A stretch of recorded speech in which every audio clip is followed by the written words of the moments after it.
specifically in the Second Lebanon War, I was the only Arab in the unit. The rest of the soldiers, my friends, were actually Jews. And there's the question. How did I get rescued? 4 Jewish soldiers putting the stretcher on their shoulders while I'm on that stretcher, backed up by another 4 Jewish soldiers, my brothers in arms. From where we were until the chopper, it was 3 kilometers. My friends needed to duck because an RPG was flying above us. And then an anti-Israel idiot comes and tells me, when there's no use of you, the Jews will throw you in the garbage. The Jews saved my life while risking their life. This is Yoseph Haddad, an Arab, a Christian, an Israeli, and a warrior for the truth. At just 18 years old, he volunteered to serve in the IDF, joining the elite Golani Brigades. In 2006, during the Second Lebanon War, he was severely injured by a Hezbollah rocket. But that didn't stop him. Instead, it fueled his mission. Now, Yosef is one of Israel's strongest voices, fighting misinformation, lies, and hate, committed to bridging the gap between Arabs and Jews and standing up for the country that he calls home. And today, I have the privilege of meeting with him here in Tel Aviv. But before I do, make sure to subscribe, like, and share, because stories like this need to be heard. The truth matters, and together, we can make sure it reaches the entire world. I'm Yair Pinto, and this is My State, a program about current events, my belief in God, and my journey in the Holy Land. And today, we're in Tel Aviv.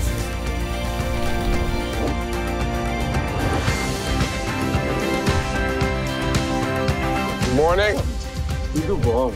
What's up, Yosef? What's up, bro? How are you? Thank you for having us in your city. Thank you for having me in your channel. Maybe share about your background with our viewers, because maybe some of them don't know you. I was born in Haifa, actually. Haifa is the largest mixed city in Israel, where you have Christians, Muslims, Druze, and Jews living in that city. Yeah. Beautiful city of Haifa.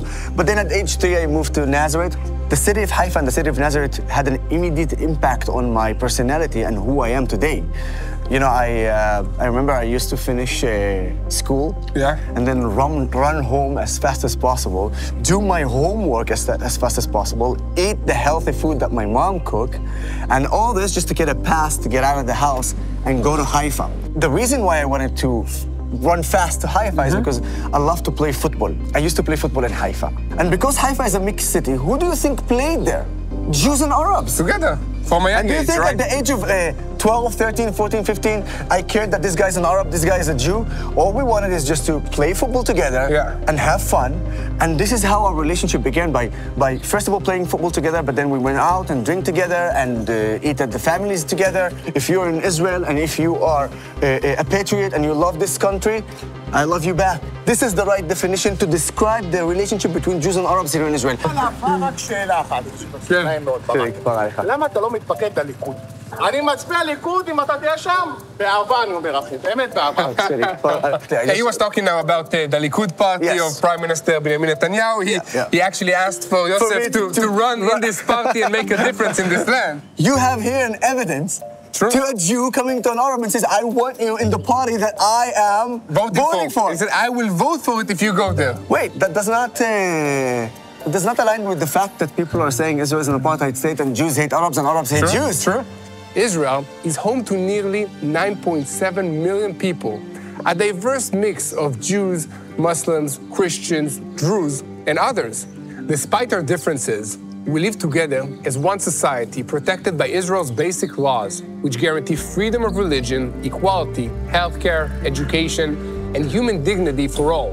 In Israel, every citizen, regardless of faith, gender, or background, has the right to live freely and practice their beliefs. When you turned 18, you had the option of joining the army or not. Yeah. Correct? Yeah. And you chose to come and join the army and fight, right? What is the initials? IDF. IDF stands for what? Israel Defense Forces. So it's not the JDF. It's not the Jewish Defense Forces. True. When I decided to volunteer and serve in the IDF, I knew that my army and the soldiers in the IDF protects the citizens of Israel, all the citizens of Israel. And when Hamas and Hezbollah and the Iranian regime attack Israel, they attack all the citizens of Israel. You know, one of the things that a lot of people asked me before I joined the IDF, they always ask me in Nazareth, Yosef, are you sure this is the right path that you want to take? Always I answered 100%. My answer changed from 100% and it became 1,000,000%, but unfortunately it became 1,000,000% because of a devastating event that happened in Israel. On the 4th of October 2003, a Palestinian female suicide bomber entered the Maxim restaurant in Haifa and she blew up that restaurant. This restaurant is co-owned by Arabs and Jews. The people who work there are Arabs and Jews. The people who eat there are Arabs and Jews. From that terrible and horrific terror attack, 21 Israeli civilians were murdered, Arabs and Jews. Over 50 were injured, Arabs and Jews. Terrorism does not differentiate. If you're an Israeli, it doesn't matter if you're an Arab or a Jew, you are a target for the Palestinian terrorism. And that's why when I saw this, and it was a month and a half before the beginning of my service, I knew that I'm doing the right thing, and I knew that I'm defending my country and my society. And my society is not the Jewish society. It's the Israeli society where you have Jews and Arabs. Together. That's why I am so proud of my decision, and that's why it became 1,000,000%. Oh, amazing. And you didn't just join any unit. You joined the Golani Brigade, which are super, like, you know, hot-headed infantry unit. Listen. When you talk about Golani and describe Golani, first you need to say the best brigade in the IDF. Hey, you know, except for the armored corps where I'm from, you know. this can go forever. You know, tanks are way better than infantry. You're like shooting BB guns. Just kidding. Okay. So and what happened? I mean, you joined the army, and you weren't just, you know, practicing or at a peacetime. You were at war, at the Second Lebanon War. Yeah, so, well, first of all, I should say that once my foot stepped into that family that called Golani, I became part of this unbelievable family. And then a year later, I become a commander. Wow. So let me put it this way for all the anti-Israel people, the idiots who call Israel an apartheid state. I, as an Arab, was a commander over Jewish soldiers in the IDF. Amazing. Take that apartheid. Oh, definitely. Okay, good. And maybe soon you'll be in politics here in Israel, according to the voices on the streets here in Tel Aviv. During these challenging times, many of you are looking for ways to stand with Israel. One powerful way to make a difference is by supporting the Israeli economy, specifically by purchasing products that are made here in Israel. Even if you can't visit the Holy Land in person, you can still uplift Israeli artisans and small businesses by enjoying and gifting their beautiful creations. That's where today's sponsor, Artza, comes in. Each Artza box is filled with hand-picked, high-quality items crafted by Israeli artisans, from delicious local foods to unique handmade treasures. Every box is more than just a collection of products. It's a direct way to support Israel's economy while bringing the beauty and spirit of the Holy Land into your home. And here's a special offer just for you. Visit www.artzabox.com and use the code TBN Israel for an exclusive 18% off your subscription. Whether for yourself or as a meaningful gift, Artza is a simple yet powerful way to stand with Israel. Thank you for your support. Together, we help Israel thrive. You know, just a few months before my scheduled release, I participated in the Second Lebanon War. And 4 days before ceasefire on the 10th of August 2006, I was injured very badly myself. There was an anti-tank missile that was launched at me, but I was very lucky that it bypassed me and hit a wall that was very close to me. From the explosion, I flew in the air, landed on my belly. I understood that I am injured. Just did not realize how badly it was until I turned on my back and realized that my foot was cut off. I had a shrapnel that cut my face, a bullet that went from here, outside of here, shrapnels also all over the body. So yeah, I was injured really badly. How did you get out of there? You know what? It's a very interesting question. I'll tell you why it's an interesting question. You know, one time I was in a lecture in the United States in front of 500 students. And then an anti-Israel student literally terror supporters. He had symbols of Hamas on him. He stood up and says, you're a sucker because you're an Arab, and in the eyes of the Jews, you will stay an Arab. And the second there's no use of you, because you're an Arab, the Jews will throw you to the garbage. Now you ask me, how did I get out of it? You know that the default of the IDF, once you have an injured soldier, you do everything to rescue him. To get him back. Yeah. Also, our enemies know that. Specifically in the Second Lebanon War, I was the only Arab in the unit. The rest of the soldiers, my friends, were actually Jews. Now, we know that Hezbollah is targeting the house. We know also that I am, in few hours, done. There's no use of me. So based on the theory of that anti-Israel terror supporters, this is exactly the best time to throw me to the garbage. I am an Arab in a unit full of only Jewish soldiers. Why risk the healthy soldiers that are Jewish to save you? And save the one who has done. There's nothing to use of him again. And there's the question. How did I get rescued? I got rescued because suddenly I felt a movement, and the movement was 4 Jewish soldiers putting the stretcher on their shoulders while I'm on that stretcher, backed up by another 4 Jewish soldiers, my brothers in arms. Because from where we were until the chopper, it was 3 kilometers. Trust me, we felt every movement, especially when my friends needed to duck because an RPG was flying above us. And then an anti-Israel idiot comes and tells me, when there's no use of you, the Jews will throw you to the garbage. The Jews saved my life while risking their life.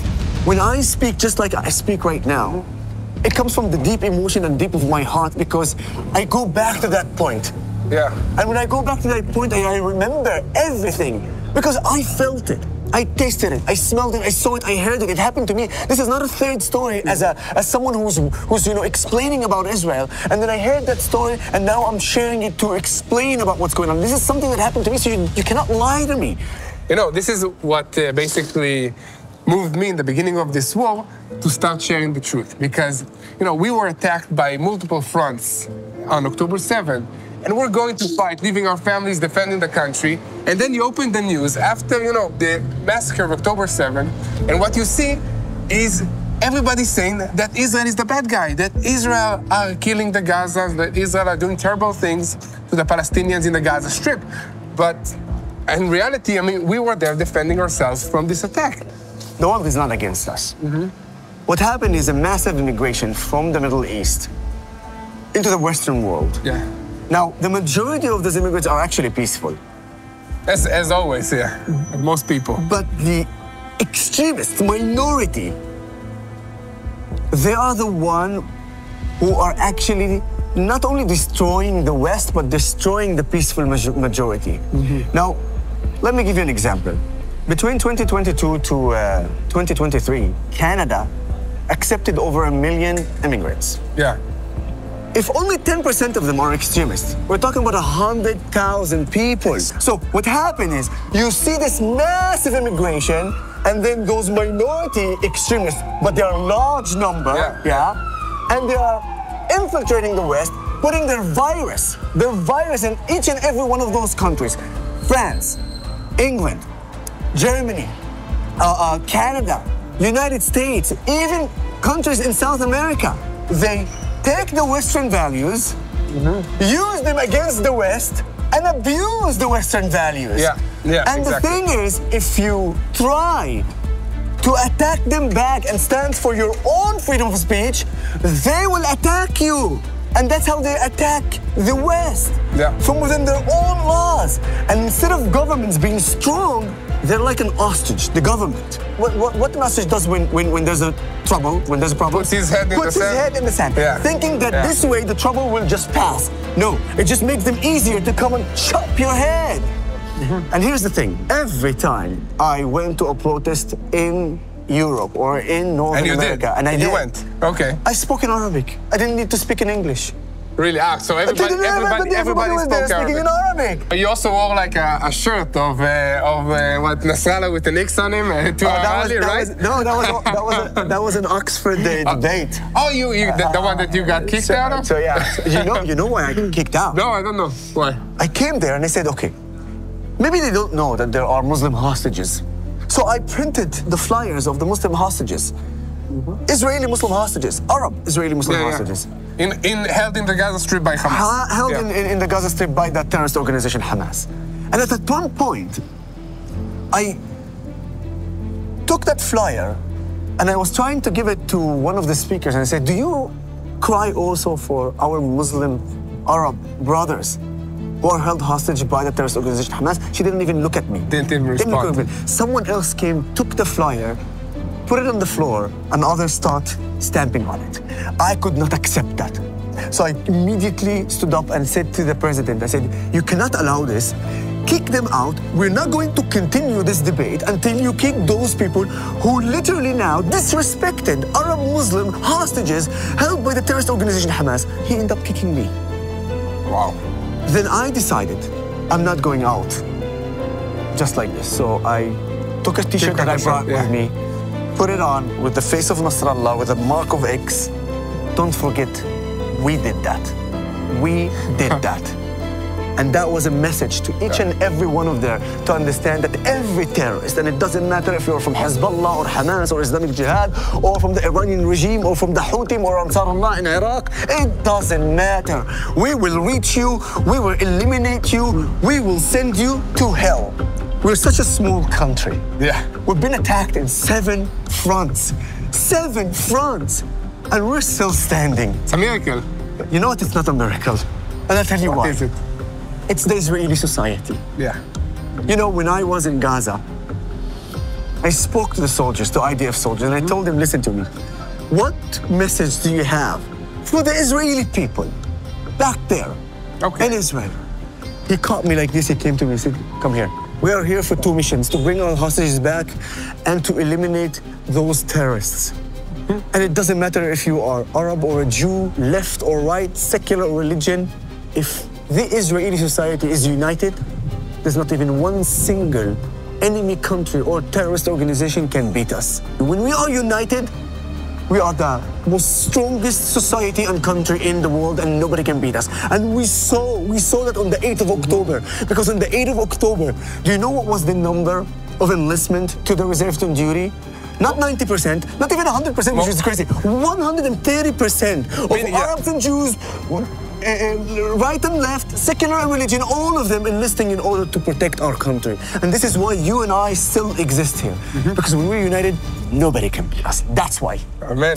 Thank you so much, brother. Despite being wounded in battle, Yoseph Haddad chose not to hate, but to fight for unity. Despite the lies spread about Israel, he speaks the truth boldly. And despite the challenges, he continues to believe in a better future for all who call this land home. Voices like Yoseph Haddad's need to be heard. So please like, share, and subscribe to this channel.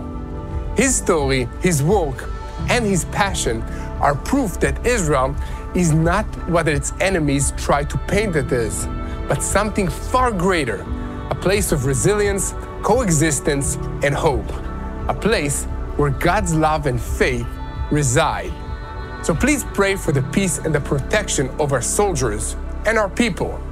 Pray for the return of our hostages, and as always, keep praying for the peace of Jerusalem. Hello, this is Mati here in Jerusalem with TBN Israel. This is Yair Pinto from TBN Israel here in Jerusalem. TBN Israel is keeping viewers informed with Israel-focused news, culture, and what God is doing in this land. Support TBN Israel today online at tbn.org/Israel. Thank you.